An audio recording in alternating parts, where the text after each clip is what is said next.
Mis queridos hermanos allí en Toñampari y todas las comunidades en territorio Guaorani, sean muy bendecidos y que la paz de Dios, aquella que sobrepasa todo entendimiento, esté en vuestros corazones y vuestros pensamientos a través de la enseñanza de Jesucristo. Qué tremendo, hermanos, poder compartir la palabra de Dios con ustedes. Créanlo, me siento privilegiado. Y quiero decirles, mis hermanos amados, que empecemos un estudio, y más que un estudio, una serie de mensajes basados en el Sermón del Monte. A este le he llamado, inspirado por un estudio y un material también que tenemos en nuestra iglesia, Estatutos del Reino de Dios. Jesús y los estatutos del Reino de Dios. Así que yo quisiera que ustedes vayan al Evangelio de Mateo, en el capítulo 5. De hecho, todo este sermón del monte, que también es llamado así, se encuentra comprendido entre el capítulo 5 y el capítulo 7 de Mateo. Y ahora vamos a ver un bloque de estatutos. Estatutos también, este primer bloque que le he llamado estatutos de felicidad. Y ya vamos a ver por qué le podemos decir estatutos de felicidad. En Mateo capítulo 5, verso 1 hasta el 12, la palabra de Dios dice lo siguiente. Viendo la multitud, subió al monte, y sentándose, vinieron a él, a Jesucristo, sus discípulos, y abriendo su boca les enseñaba diciendo: bienaventurados los pobres en espíritu, porque de ellos es el reino de los cielos. Bienaventurados los que lloran, porque ellos recibirán consolación. Bienaventurados los mansos, porque ellos recibirán la tierra por heredad. Bienaventurados los que tienen hambre y sed de justicia, porque ellos serán saciados. Bienaventurados los misericordiosos, porque ellos alcanzarán misericordia. Bienaventurados los de limpio corazón, porque ellos verán a Dios. Bienaventurados los pacificadores, porque ellos serán llamados hijos de Dios. Bienaventurados los que padecen persecución por causa de la justicia, porque de ellos es el reino de los cielos. Bienaventurados sois cuando por mi causa os vituperen y os persigan y digan toda clase de mal contra vosotros mintiendo. Gozaos y alegraos, porque vuestro galardón es grande en los cielos, porque así persiguieron a los profetas que fueron antes de vosotros. Padre eterno, te damos gracias por permitirnos compartir tu palabra. Padre eterno, por favor, por tu Espíritu, el Espíritu Santo, arroja luz a nuestro entendimiento para que podamos discernir, entender esta palabra, aplicarla en nuestras vidas y vivir conforme a tu voluntad. En el nombre de Jesús. Amén.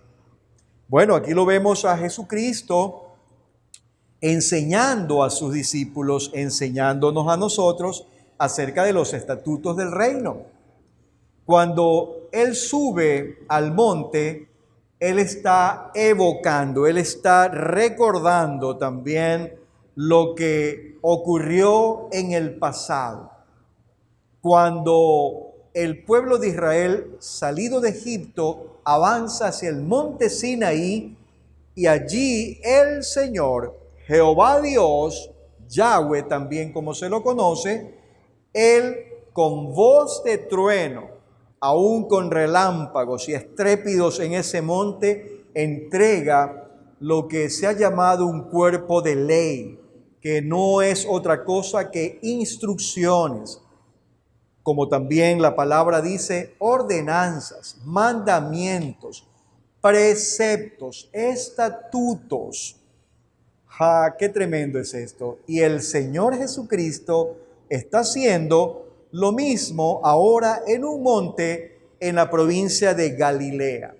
Y allí el Señor empieza a decodificar, a aclarar, a no solamente recordar, sino interpretar y aún reinterpretar, contextualizando estas ordenanzas que están en lo que se llama el Pentateuco.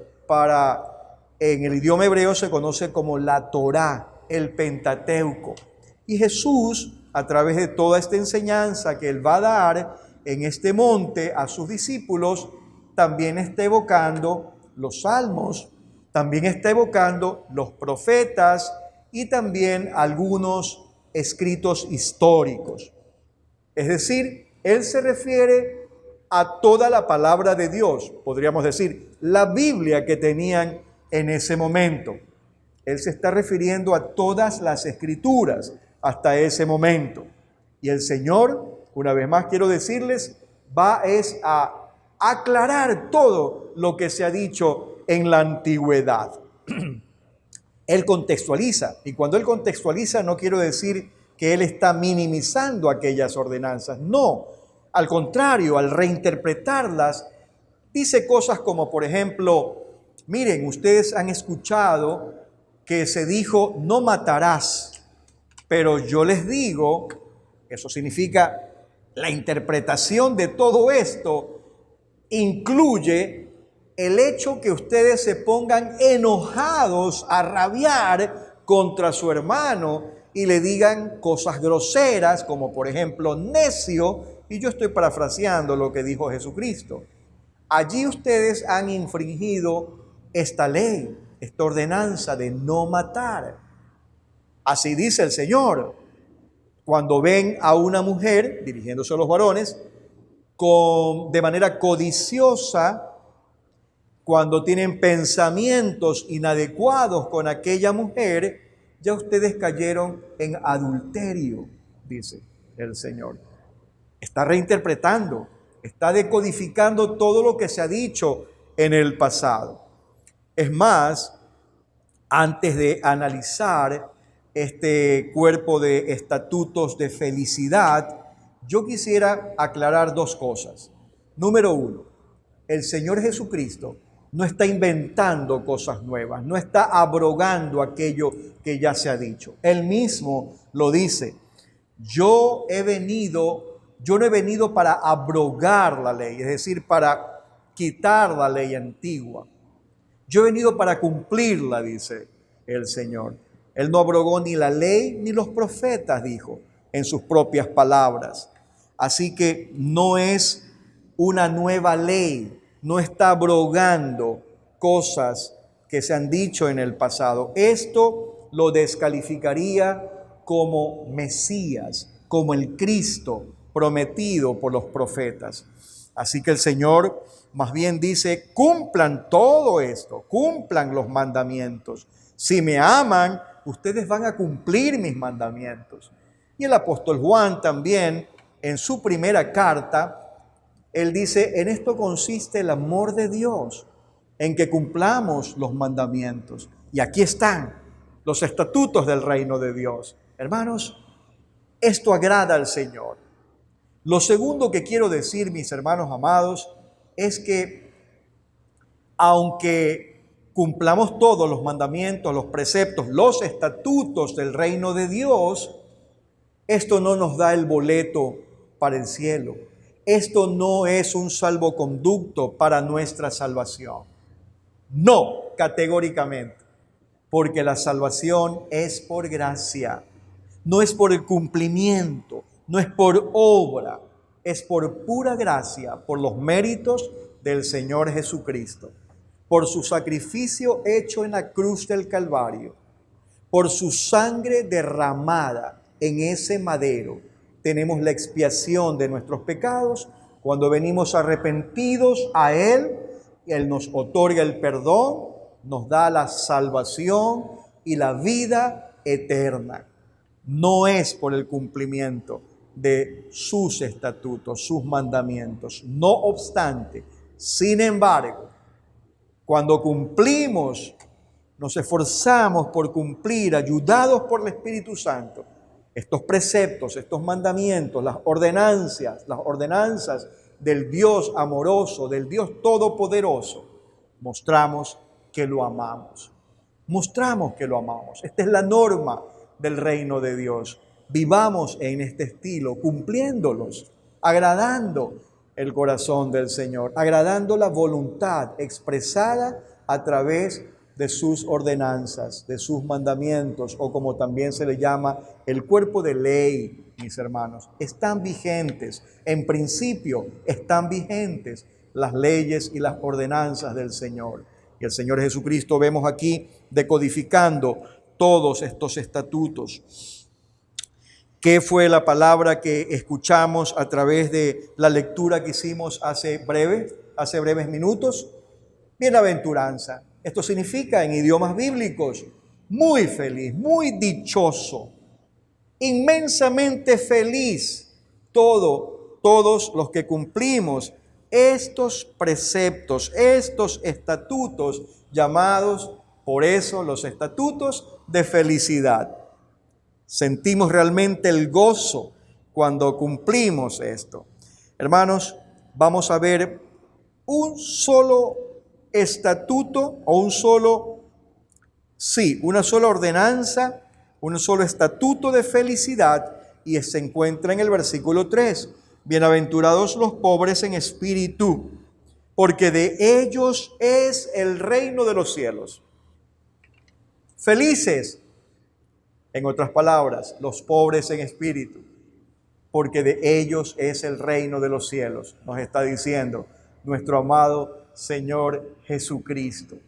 Hermanos amados, cuando habla de pobre en este contexto, no se está refiriendo a pobreza material en sí misma, aunque si vemos el concepto de pobreza es carencia. Sí, es carencia de algo. En alguna medida se carece de algo. Eso significa ser pobre. Y también en el idioma bíblico significa eso. Pero tenemos que entenderlo espiritualmente, porque dice pobre en espíritu. En nuestro espíritu tenemos que ser ayudados por el Espíritu Santo para entender esta palabra que es espiritual. Mi palabra es espíritu y es verdad, también dijo el Señor Jesucristo. Y así debe entenderse. ¿Quién es el pobre en espíritu?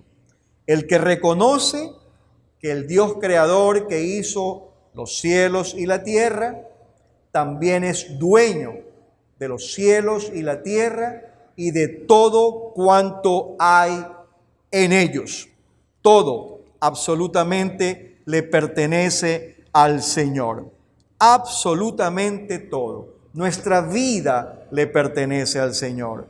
Nuestros hijos, nuestra familia le pertenecen al Señor. El aire que respiramos, nosotros no lo hemos inventado. Nosotros no lo hemos creado. No es nuestro. Le pertenece al Señor. Los bienes que tenemos, la chacra que tienes, mis hermanos, le pertenece al Señor. Los animalitos que están en la selva le pertenecen al Señor. Cuando vienes con un jabalí, cuando vienes con una pesca buena, hermano, eso no es tuyo, eso le pertenece al Señor. Pero debes darle gracias, porque el Señor en su amor, en su bondad, Él nos dice, sean mayordomos, administradores de todo cuanto me pertenece a mí. Ya vimos, es un pasaje bíblico, es un texto bíblico. Él hizo los cielos y la tierra, Génesis 1:1. A Él le pertenece todo cuanto hay en los cielos y en la tierra.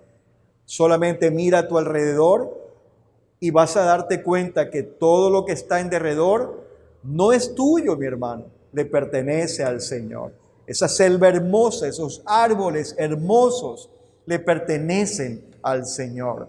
Así que cuando vivimos confiando en esta realidad, entendemos que no tenemos un título de propiedad, que no nos pertenece nada a nosotros en sí mismo. Nada. Entonces, en ese sentido, somos pobres, porque todo le pertenece a Dios. No soy dueño de un carro, no soy dueño de una casa, no somos dueños de nada. Eso el Señor nos ha dado para que lo administremos. Así que sentimos gozo, porque de Él viene todo. Nos ha dado para que administremos. Y cuando nos hace falta algo, podemos confiar, podemos depender absolutamente de quien es dueño de todo. El hermano del Señor Jesucristo, que se llama Jacobo, pero que se traduce en las Biblias como Santiago, él en el capítulo 1 dice: no se engañen, hermanos, toda buena dádiva, todo regalo, toda buena dádiva, todo don perfecto viene del Padre de las luces, de nuestro Padre Celestial, en quien no hay mudanza, no hay sombra de variación. Hermanos, Él es bueno y para siempre son sus misericordias. Él es nuestro buen pastor. Por tanto, nada nos debe faltar. Nada de lo que realmente Él sabe que necesitamos nos va a faltar. Él extiende su brazo de amor. Él extiende su brazo de poder. Él quiere que vivamos reconociendo que a Él le pertenece a todo, a nosotros nada, y que dependamos, por consiguiente, de manera absoluta de Él. Como un niño depende absolutamente de su padre, un bebé, un tierno niño, no puede él en sus funciones todavía proveerse de nada. Depende de su madre, depende de su padre, aún para alimentarse. Y en ese sentido tenemos que depender absolutamente de nuestro buen Dios y Padre Celestial. Cuando vivimos con estas realidades, entonces podemos declarar: somos pobres en espíritu, pero somos gozosos, somos felices, porque tenemos un buen Padre Celestial que es dueño de todo y que nos va a proveer conforme a sus riquezas en gloria, conforme a nuestras necesidades. Hermanos amados, vivamos con esta realidad y apropiémonos de este estatuto de felicidad. Seamos inmensamente felices, dichosos, bienaventurados, bendecidos, no teniendo nada como propiedad y todo porque el Señor nos provee aún en abundancia y nos permite que administremos de lo suyo. Que Dios te bendiga, que Dios bendiga a tu familia, que Dios bendiga a la comunidad de Toñampari y el resto de las comunidades en territorio Waorani. Compartan esta palabra con otras personas, de manera que puedan vivir bajo los estatutos del reino del Dios viviente. Amén y amén. Dios te bendiga.